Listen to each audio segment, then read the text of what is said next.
Hello, everyone, and welcome to Sold with Updike Pugh. I'm Weston Pugh. And I'm Jeff Updike, and this is episode 347. Today we are going to look at a really cool house at 4241 Rawlins Street. This is in 75219, the Oak Lawn area. It is a really, really cool townhome. I'm excited about this one, but what we're going to also discuss is what the locals really love in this area. And in Homeownership 101, we're actually going to talk about why homeowners are 40 years old now and what legislation has recently passed that might actually change that. Fingers crossed. That's right. But first, we're going to talk about the data. This is 75219, which is a really well-defined zip code. This covers Oak Lawn, Turtle Creek, just a little bit of Uptown, but it's primarily that Oak Lawn area. So this is a really dense, walkable area where we've got a lot of condos, we've got the townhomes, we've got mid-rises, and this is actually where a lot of professionals and downsizers are actually aggregating, and their key goal is not to have to use their car. They don't want to drive. It makes sense. And one of the really interesting parts of this market that over the last year is that the volume of sales has been up, but the inventory has remained flat. Yeah. Meaning there's not a lot coming on the market, but there's a lot selling. There were 40 closings, which was up 21% from last year. There were only 33 last year. It's pretty big. So one of the things we're going to talk about is the new listings that have reached the market. And right now we're sitting at about 85, and that's actually flat over last year, which is a good thing. It does tell us that there is a steady, deep pool of buyers right now, and that well-priced homes are the ones that are actually getting the attention and offers. And one of the things that you really have to keep in mind about this zip code is that this is a very diverse zip code. We've talked about a couple of others that are diverse. This is even more diverse because you have $200,000 starter condos, and then you've got like multi-million-dollar condos and multi-million-dollar homes. Yeah, it's crazy. The median sales price, like if you look at we look back to January, and January of this year was $385,000. That was the median sales price. Come forward into May, and we're at $490,000. So you can see that really big swing there. Last May was $532,000. There's a lot of bouncing around. Yeah, a lot of, but again, it's just because that zip code is so diverse in the type of property and the price points. Absolutely. One of the other data points that we're always going to take a look at, because I think this aggregation of information helps us determine which direction a market is flowing, is we're going to talk about the percent of original sales price.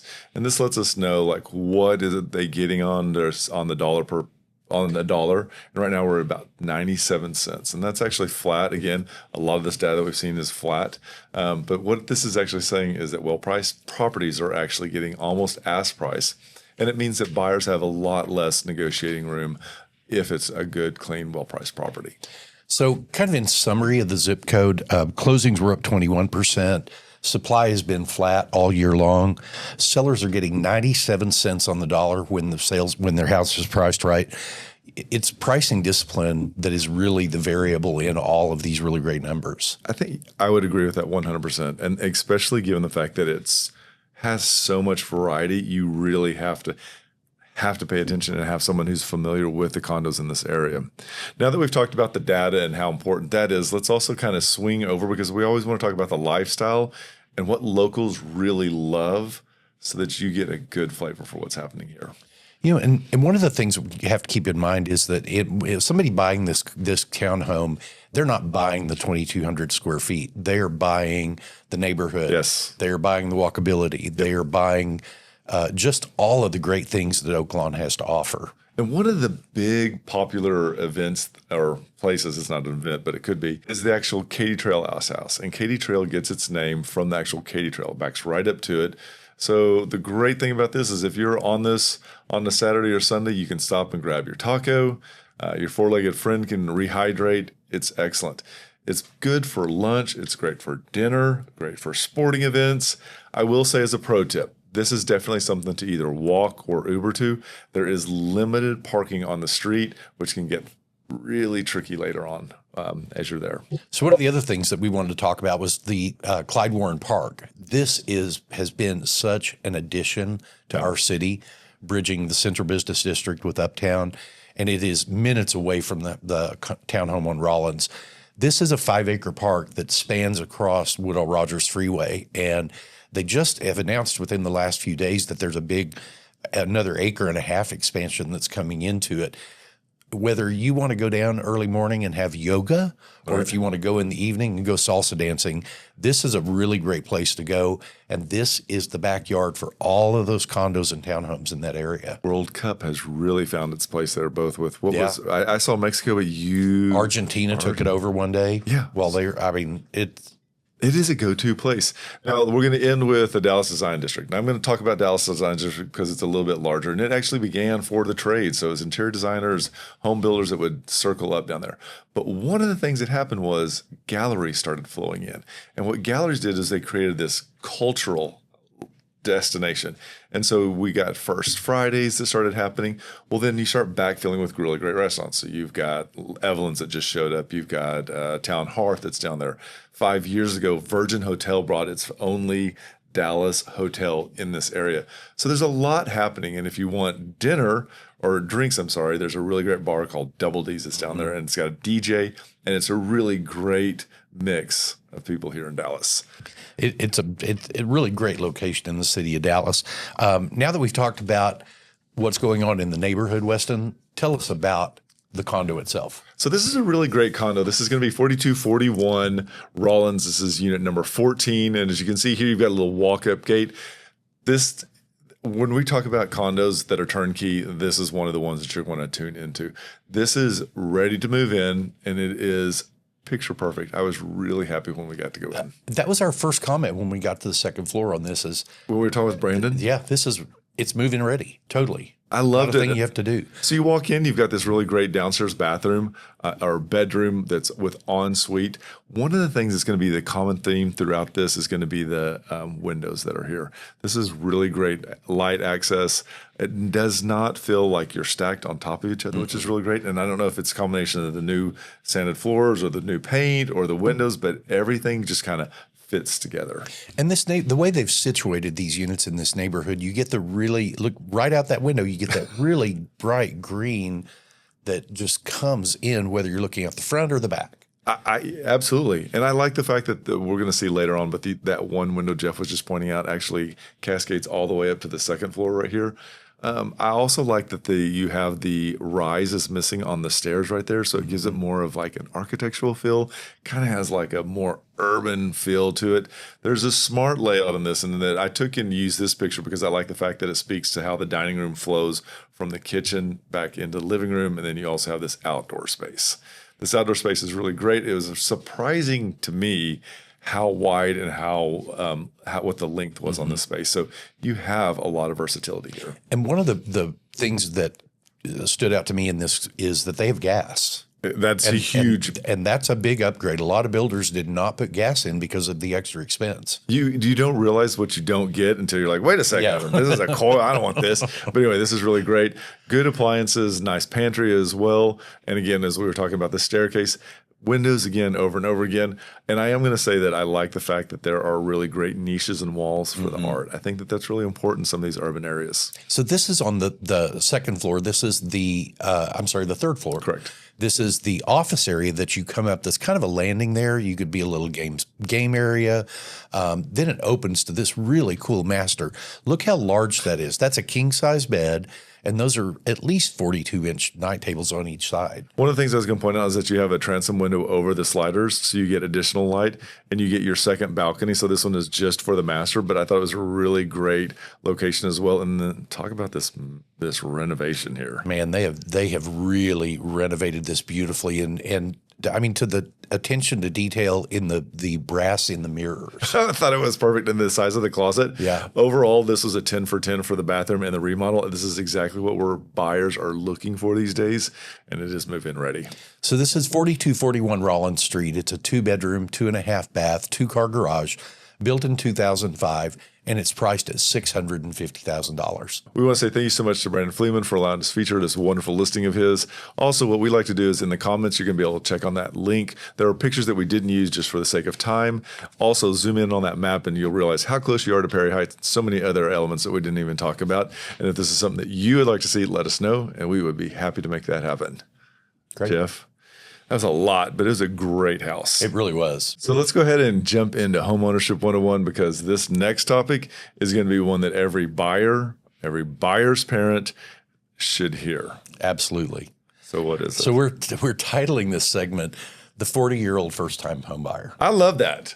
I think it's funny, and I can't believe no one else has written an article about that. Yeah. It is a 1-2. Well, it's kind of sad in a way because this is a real statistic. The average first-time homebuyer right now is 40 years old, and that is at an all-time high. Yep. The first-time buyer share fell to 21% of the marketplace last year, and when we first started in this business, the buyer was in their late 20s.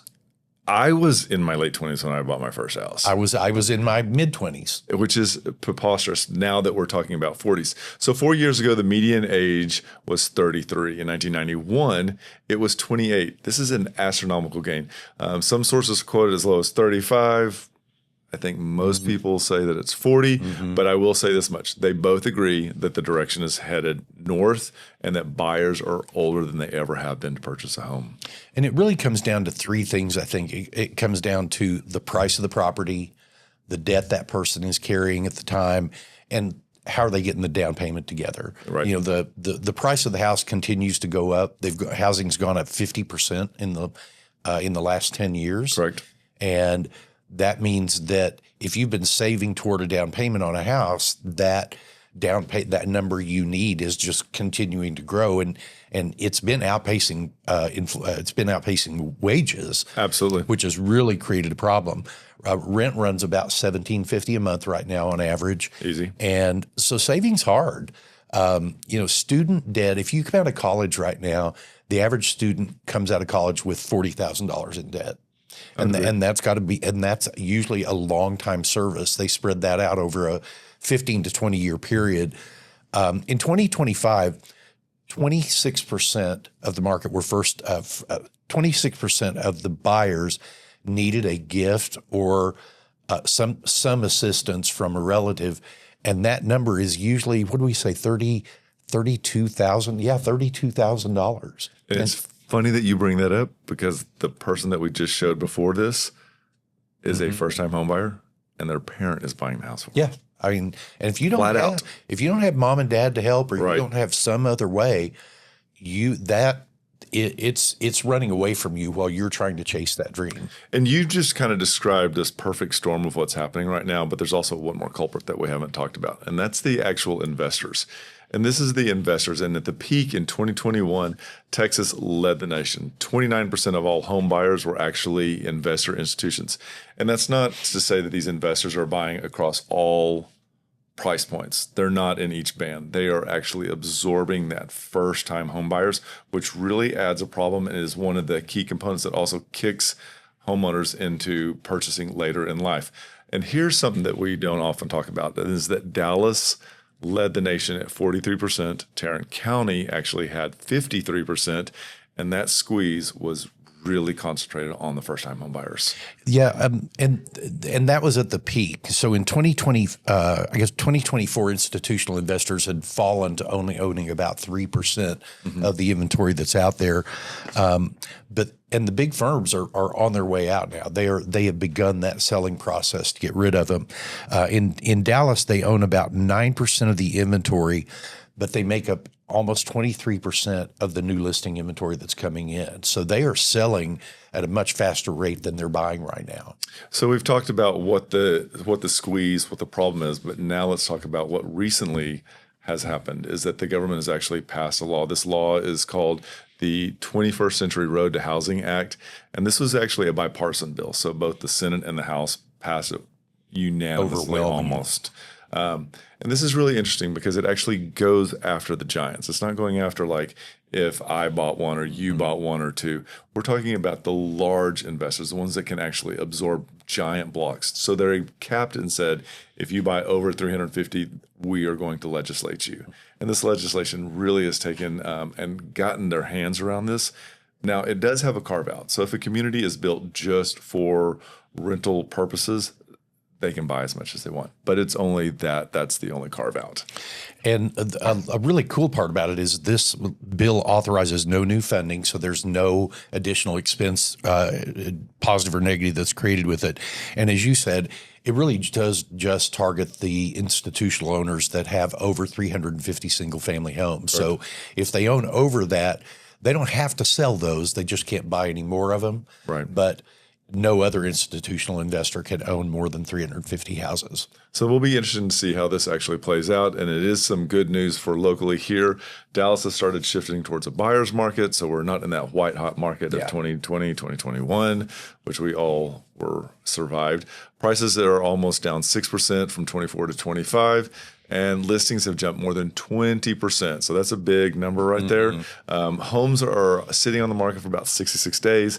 I know that makes everybody nervous because they're so accustomed to everything flying off in 12 hours, but hold on, it is okay. And bidding wars. Bidding wars, I would say this is when you need a very experienced agent to know whether to step into it right now because of how we are like kind of processing things. And then last but not least, you as a buyer have room to negotiate, which is really great to hear as well. And, you know, this is where you really need to have a good agent in your corner because there is no bill that's going to get you pre-approved. There is no bill that's going to tell you about what's the best micro market to be buying in, what's the micro market to be avoiding right now. And you need the guidance of somebody that is in this business full time that does this on a day-to-day basis. And that is our job. And that's the Homeownership 101 for this week. So we've talked about 75219. We have talked about things locals love. We've talked about 4241 Rawlins, number 14. That's such an exceptional deal out there. And we've talked about statistics of 75219. Yeah. Lots of great information. So one of the things that we also like to do to kind of help you, because we know we threw a lot of information at you, is in the comments, we're going to leave links to everything. So you'll get links to the property on Rawlins. You're actually going to find out more about Katy Trail if you'd like, or the design center. This way you don't have to feel rushed right now because we're just hoping to get more and more information out to you. And one of the last things we want to sign off and say is we just want you to remember we want to be your realtors for life.